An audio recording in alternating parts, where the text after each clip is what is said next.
Hi there, I'm Timmy. This is Timmy Wah and what have you. My special guest, as always, through this whole series of Disneyland attractions and rides, walkthroughs, and history, my lovely wife, Rachel. At what point am I not a special guest and I'm just You permanent? always be a special guest. Oh, okay. I love you. I love you too. No, you hesitated. All right. So let's get into this because we've got one more major attraction to cover in Tomorrowland before we move on to Fantasyland. We have two. One more major one. Okay. And the others are kind of like attractions as opposed to rides, right? Okay. So we're going to go over Finding Nemo's Submarine Voyage and the Monorail. And then we're going to talk about Star Wars Launch Bay, which was formerly Innoventions and Carousel of Progress and Superhero HQ. So we'll go all through that fairly briefly, just to kind of give you an idea of what those attractions were and what they're doing now. So we'll do that. Last week, if you missed last week, go check it out. Last week we spoke about Buzz Lightyear, and we spoke about Autopia, and a lot of history and stuff with Autopia. As we mentioned in that video, we encourage you to go look that up because it's fascinating. There's just a lot of neat history with Autopia. They've changed it so much, and it's hard to even imagine that because I only remember it the way it is now. So Me too. So it's fascinating. So be sure you go look that up. All right, so let's get into Finding Nemo Submarine Voyage. Originally, as it is today, in the current format of Finding Nemo, it opened on June 9th, 2007. And as you may imagine, it's an undersea voyage, and they use a lot of projections and animations that they project. And it's kind of cool. It's pretty interesting how they do it. It seems very simple and straightforward, but they actually went through a lot of experimentation to develop those images that they project up on the portals, the portal windows. All the animations, the sounds. And so you're taken through a journey with Nemo and his friends from the movie. And the ride simulates ups and downs and dives. You hear the captain speaking. It's a really well done attraction, and I enjoy it. My sweet wife has a hard time with it. Not so much. Why? What's wrong? I'm extremely claustrophobic. Claustrophobic, yeah. I So cannot be get in aware there. of that. And Yeah. and the nice thing is they've provided a way that folks that are handicapped or less abled or in wheelchairs can actually enjoy the ride. Almost along with the people that are actually in the submarines, and they're real submarines. They're real actual submarines, and they go underwater. And when they did Nemo, the reskin for Nemo, they actually used the original 8 submarines that they had when the original ride opened in 1959. So that's kind of a cool little side note. So those are all the same original submarines. But in this side building for the handicapped and expecting mothers and those who are not as comfortable in small spaces, and that's fine. That's totally fine. I still love her as much as I could. It's just Thanks. I try. So there's this little side building that's outside on the queue, and what they do is they project the ride, basically the windows, the portals, up on a big screen on the wall, and they've got the audio piped in. And it's basically like and you sit down or you're in your wheelchair, whatever, but you basically are riding along with the folks that are actually in the submarines, and it's timed really well, so you're basically in the submarine with them kind of virtually. It's pretty interesting. I call it the observation outpost. Yeah, thank you. Perfect. So there's plenty of opportunity for you to ride that attraction, and Disney does an amazing job with making sure everybody's accommodated, and that's very, very cool. The typical ride length is about 13 minutes, so keep that in mind, and that's kind of what makes the lines longer than you might imagine, because there's 8 subs. They can cram 40 people into each sub. I don't know that they do that, like they max them out. They might, I suppose, depending on demand. And I don't know if they use all the 8 subs all at once either. So just be aware of that. From my research, the typical wait time is, am I boring you? No, Okay, sorry. Oh, should I just get a drink? I'm thirsty. No. Typical average wait time, 10 to 20 minutes. No big deal. The lines are usually really big and long, but they they punch through them pretty quick. So the ride it replaced was just called Submarine Voyage previously, and it was open from June 1959 all the way in that format all the way to September 1998. So that was a really long-lasting ride. And then for what it looked like 9 years, they were redeveloping it, and it basically kind of sat as a lagoon for those 8 or 9 years. And then they opened it up in June of 2007, like I mentioned, as Finding Nemo. And they added, off to the side, you can see the seagulls from the movie, and they say, mine, mine, mine. And that's really cute. So they did a good job with it. A couple things. There's some rumors about either a Tomorrowland expansion or redo. There's also rumors about a Fantasyland expansion where that whole area might just be demolished and gotten rid of and redone into either more Tomorrowland or more Fantasyland. So keep your eyes open for those kind of things, because I think in the next 5-10 years we might see something major happen there. Part of it, from what I understand, is that ride, that attraction is super expensive. Because these are real submarines that they run on diesel, and it's not like they're on a track, but they're not like pulled with some sort of track system. They're actual submarines that run on diesel fuel. So it's really expensive to maintain. They have to paint them all the time. They have to go down and drain the lagoon and paint and update and clean up because water is crazy, right? Like water just does stuff to things. So it's a really, really high maintenance kind of a situation. So watch out for that. I personally don't have a lot of personal sentimental attachment to that ride. It's fun and I like it and I think it's cute. The kids love it. But personally, I don't have a lot of attachment, so I'd be okay if they did something different with that. It's pretty. Don't get me wrong. Like the lagoon and the scenery around it, the rock work, I think it's gorgeous, and I think the submarines are kind of cool too. But like, as far as it being an attraction, it wouldn't break my heart. How do you feel about that? Wouldn't break my heart because I don't ride it. So. That's true. Fair enough. So just some quick details. There's no height restriction. As far as minimum, I think you might be too tall. There might be a too tall because it's a very small capsule, but they don't mention that. So that's probably something you might keep in mind. Expecting mothers in the submarines are okay. So that's fine. It is small and cramped and the seats are very close to each other. So just be aware of that. But according to Disney's safety and accommodations, it's okay. And again, if you desire, you can use that side building, the Marine Observation Outpost. So no max or fast passes. So it's just standby. And again, average wait time 10 to 20 minutes. And of course, that varies a lot depending on what season it is and what's open or not open in the rest of the park. Yeah. So that's Finding Nemo.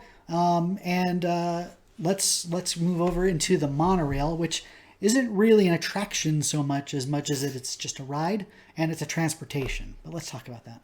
Okay, so the monorail, one of our favorites, one thing we make sure to ride every time that we're there. It's kind of, the entrance to the monorail is kind of hidden between the submarine and Autopia and the train station. So you kind of have to squeeze in between the strollers of Autopia and the strollers of the submarine, and it's pretty well hidden. A lot of people miss it.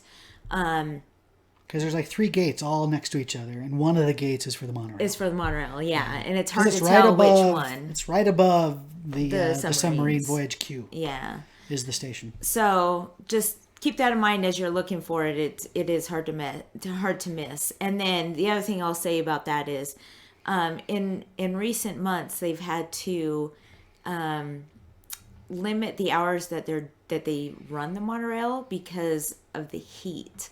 So over the summer they don't run it all day long. When it's hot, there's no air conditioning in the monorail. So when it's hot, it is super duper hot inside there. They have windows, but it is so stuffy and hot. So they don't run it during the day. So they'll have a sign out front that says, it's closed until X time. Right. So keep that in mind. check for updates, check what time it's open. Because I'd hate for you to, tell your kids, hey, we're going to go on the monorail, and then it ends up being closed. And I would assume that's mostly in the summer, the hotter months. I don't think we've ever run into that during the winter, but just keep that in mind. But they'll post it. Yeah. So the monorail opened on June 14th of 1959. It can fit about 22 guests per car. And originally, I know that you used to be able to ask to sit in the very front of the monorail, but they stopped doing that a few years into that.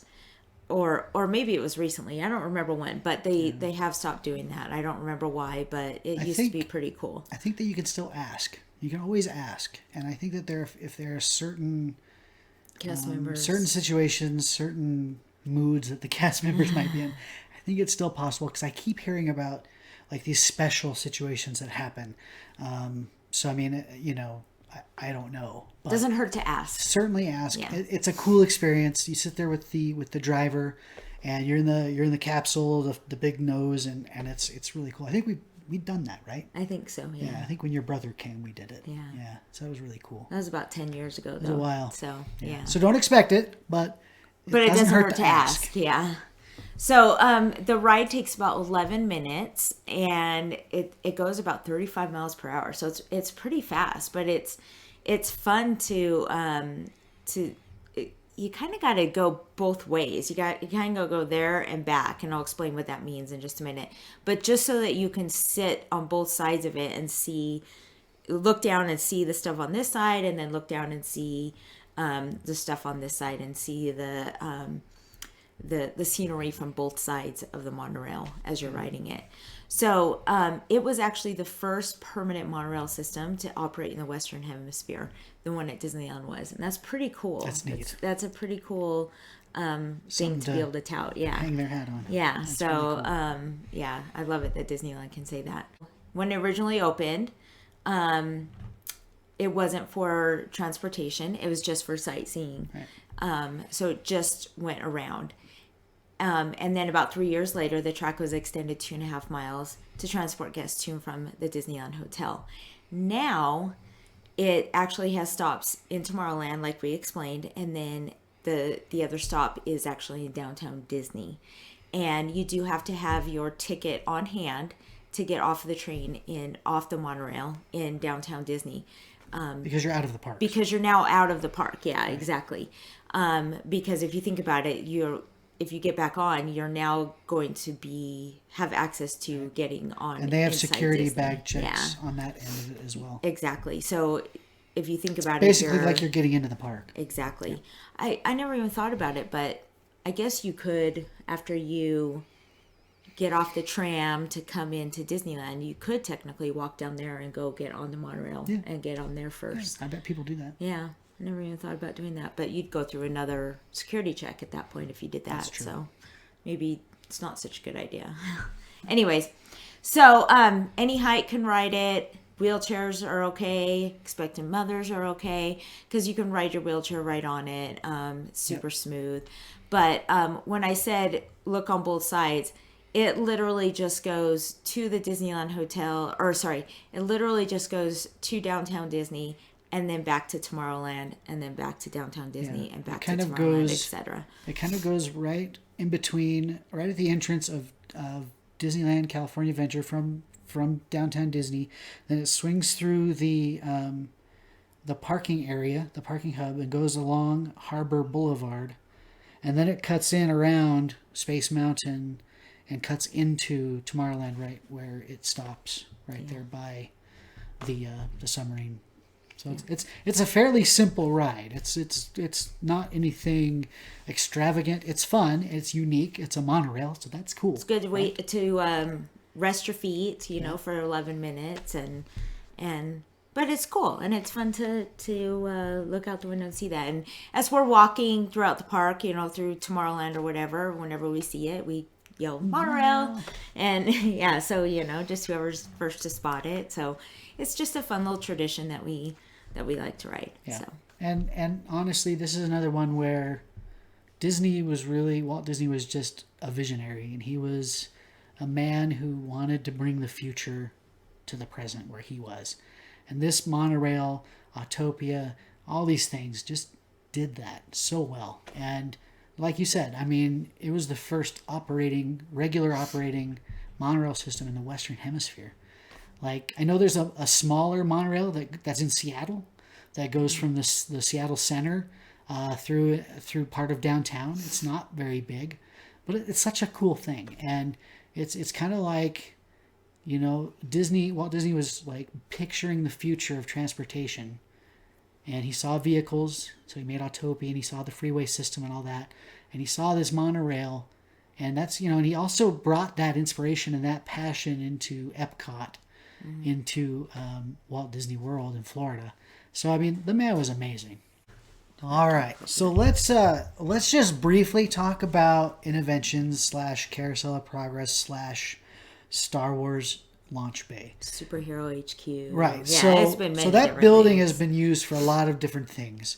And it's very historical. It opened, it began at the New York World's Fair in 1964. Walt Disney used a lot of, like It's a Small World and, all these things that he did at the New York World's Fair that year. Brought them back, took them apart, shipped them to Disneyland in California, put them back together. So that building is rotating. The outer ring is rotating. It doesn't now, but the outer ring would rotate, and then the center was the theater seating. And so folks would line up, get in, and sit down in this theater seating, and they'd face forward. And then depending on what era we're in, the theater would rotate slowly around them, and the different scenes would happen in different parts of the show or whatever would pass in front of them. And make you incredibly sick if you get seasick. Some of you. So the best thing I can relate that to is because I'm from Seattle, so the Space Needle restaurant has that rotating, and it's fantastic. It's lovely. Anyway, so quick history on that. So it opened at Disneyland and operated from July 1967 to September of 1973, and then they shipped it. They took it apart again. And while they took all the content, I guess the building stayed. They took all the content, shipped all the content, and opened it up at Disney World in Florida as the Carousel of Progress, which still exists today. So you can still see that, and that's kind of fun. It's old school. It's just way old school. It's historical, so it's kind of fun, and it's kind of kitschy because it's really old, right? It's an old person's vision of the future. Like if you remember on the 4th Indiana Jones, and he goes in that kitchen and ends up climbing in that fridge. It's kind of like that type of era. Futuristic. And that futuristic, and there's like a kitchen like that, and they're like, oh my goodness, it's a toaster. Right.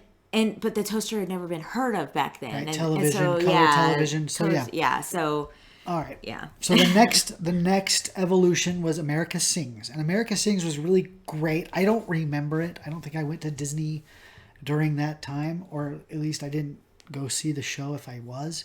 I have no memory of it. All I know, it was a lot of like patriotic songs that a lot of animatronic animals sang. And again, the theater and the outer ring spun around, different scenes, different shows, different parts of the show.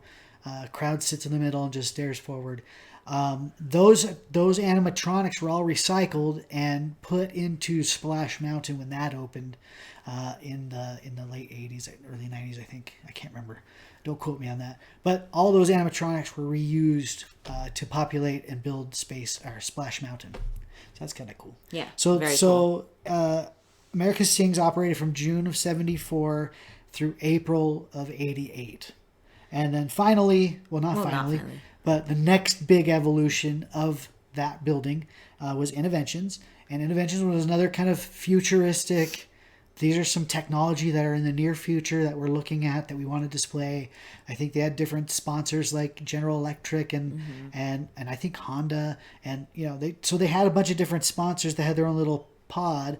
Same thing, the building spun around. I don't think it was a theater in this case. I think you just walked through it. Mm-hmm.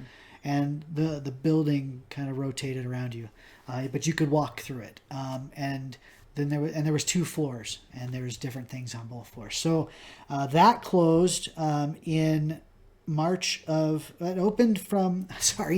operated from November of 98 through March of 2015, and overlapping it a little bit. No. So, I get it. Sorry, we're reading our notes here. We're cheating. So, soon after that, the Marvel thing kind of hit, and all the movies and Iron Man and Captain America came out and were super popular. So they dedicated the upper floor of that building to be Superhero HQ. And because Disney isn't allowed to use the word Marvel in their parks because of copyright with Universal, that's what they call it, Superhero HQ. So there was some retail stuff. You could look at life-size statues. You could look at costumes. You could buy merchandise, shirts, and it was really cool. It was really neat, and you could stand up and watch these little vignettes of different movies and different characters. They had video games that you could play, like Marvel Lego on an Xbox. So I mean, it was cool. And then the characters came and they had meet and greets. Meet and greets, yeah. That's true. Okay. Right.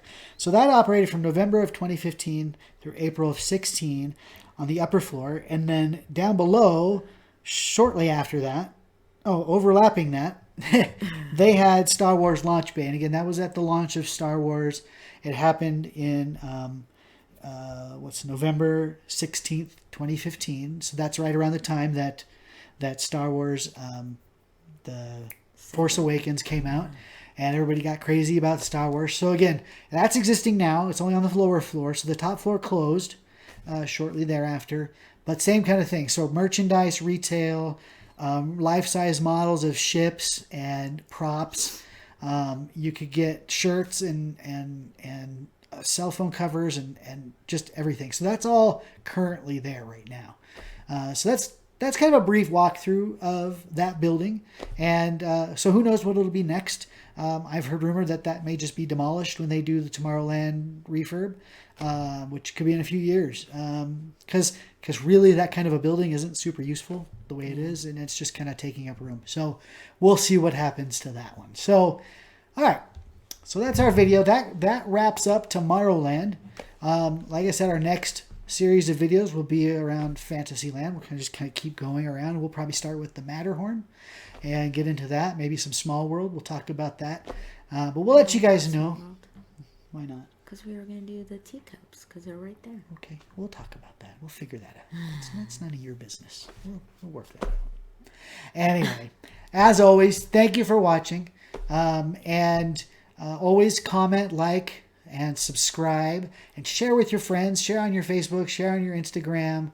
Share on your Twitter. Because all that is going to get us more traffic and a lot of more people watching our stuff. And again, it's never about money, so don't worry about that. I don't care about the money. It's just about us and me sharing what we love and what we're passionate about. And hopefully you guys can feel that and love that and tell us what you think, and then tell your friends, because we just want everybody to watch. We just want everyone to love Disneyland. Right. But don't go when we go, because then it'll be more crap. Yes. Just kidding. If you do go when we go, look us up. Say hi. Maybe you'll see us and recognize us. I don't know. We're going to be at Disney World starting this coming week, and for another week and a half after that. And that'll be a lot of fun. We'll share a lot of video with you for that. And at that point, we'll see what we can do. But other than that, thank you for watching. We love you, and we hope you have a fantastic week. And we'll talk to you later. Bye-bye.